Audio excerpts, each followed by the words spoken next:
Hey guys, Sak here from SAKITECH, and in today's video what we're going to do is we are going to be comparing the Samsung Galaxy Note 10 Plus to the Samsung Galaxy S20 Ultra.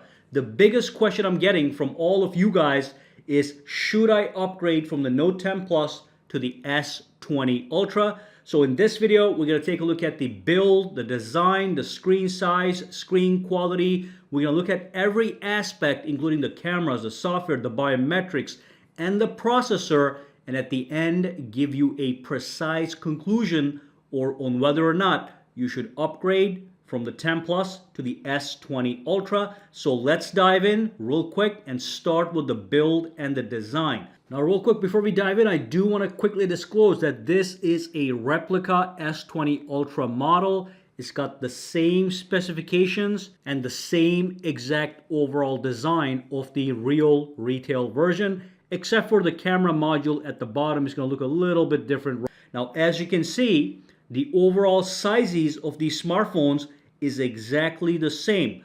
The S20 Ultra is only slightly larger, but the overall footprint is almost equal. As you can see, let me just put them exactly side by side. So you'll see it's just a tad bit larger on the top over here, and that's because it does have a larger screen, which we're going to be talking about in a minute. But real quick, the build quality.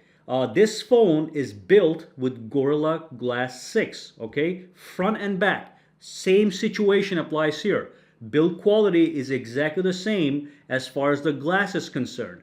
Now, when you look at the rim around the edges of the device, this one is going to have stainless steel around the body, and this one actually has aluminum, okay? So that's the slight difference. As you know, stainless steel is slightly more durable than the aluminum construction. And the other big thing that people are wondering about is the headphone jack. So obviously both of these phones are the same when it comes to the ports.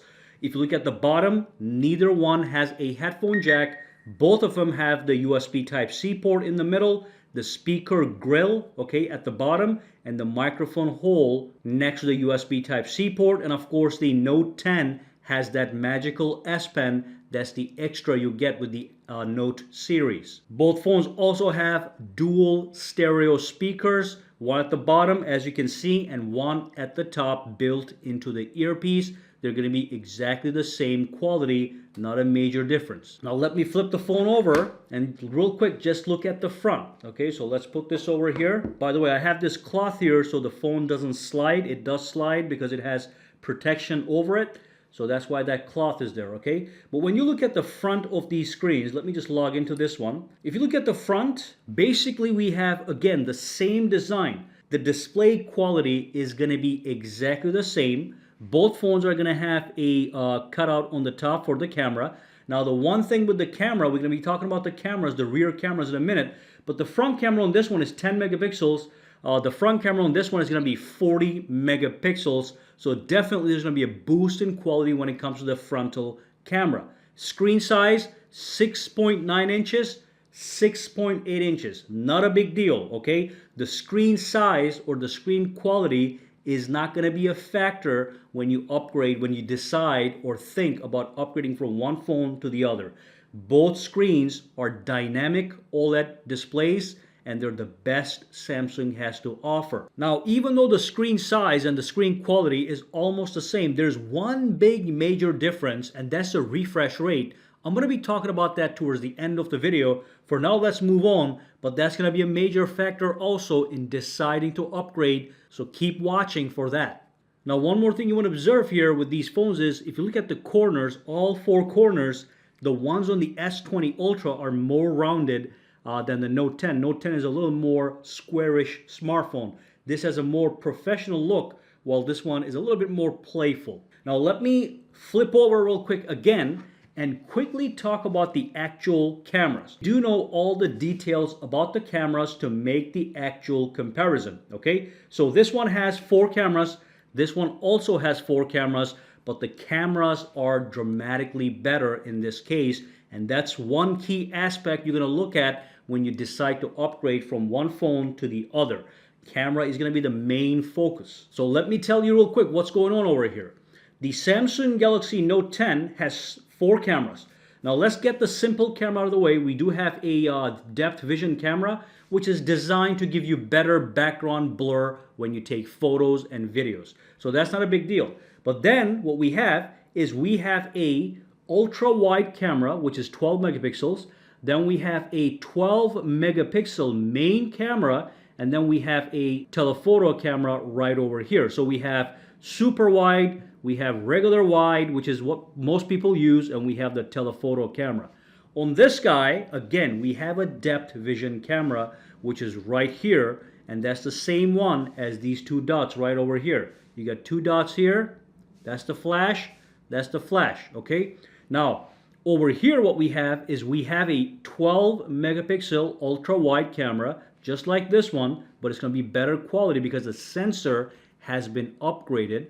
And then we have the major upgrade, the 108 megapixels primary standard wide angle camera right over here, which also comes with a larger upgraded sensor. The sensor is under the camera, okay?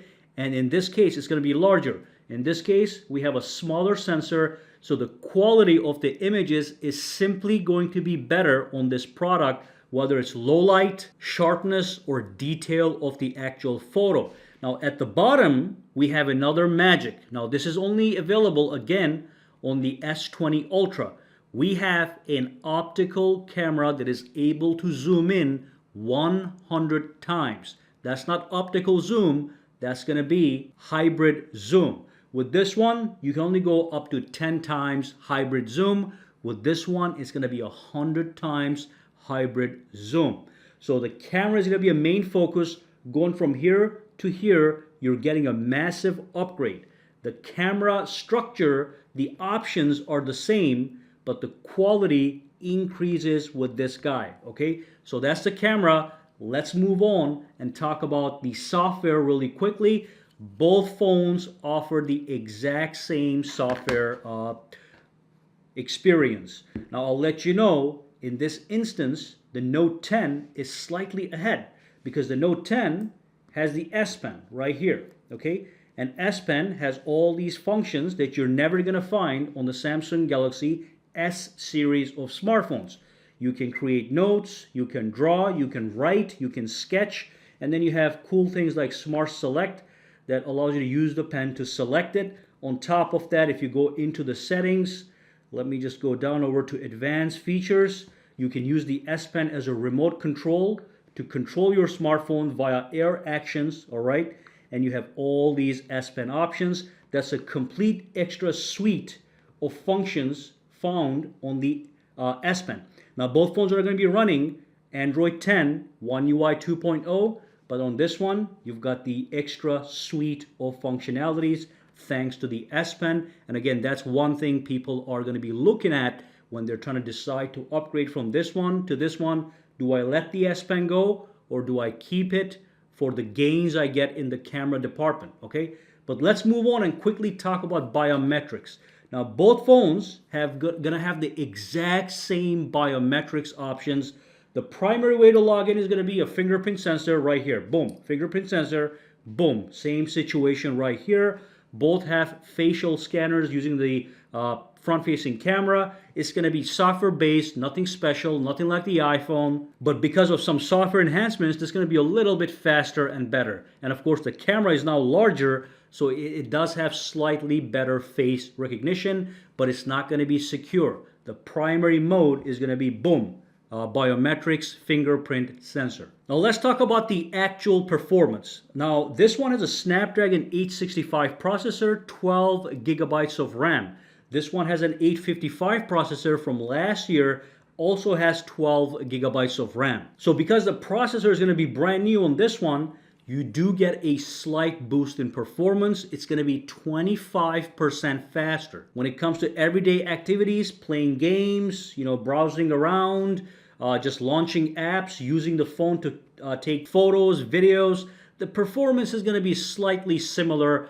It's just going to be a little bit faster when it comes to day-to-day use. But in my opinion, it's not going to be a big deal. Both phones do have UFS 3.0 storage, which is the best storage that we have. It's the fastest possible. So the operations, this phone doesn't lag. It's super smooth. And this is not going to lag either. It's going to be super smooth. Okay. So basically, I don't think the increase in the processor is a big deal because this phone is only 6 months old and it still runs like a rock star. This is brand new, so it's going to be slightly faster. Now, both phones have a micro SD expansion capability up to 1 terabytes if you want to add extra storage, but they do come with nice chunks of storage. Now, this one has 128 gigabytes of storage, and this one has storage. This has 256 gigabytes of storage. Now, you can buy this in 512 gigabyte version as well, and that's going to give you 16 gigabytes of RAM, just so you know. But the base model is 128. On this one, we just happen to have 256, but both can be expanded, all right? So mostly the same options when it comes to storage expansion options. Now, finally, let me talk about the screen real quick. We're going to come back to screen. So 6.9 inches, 6.8 inches, quality and size, very similar.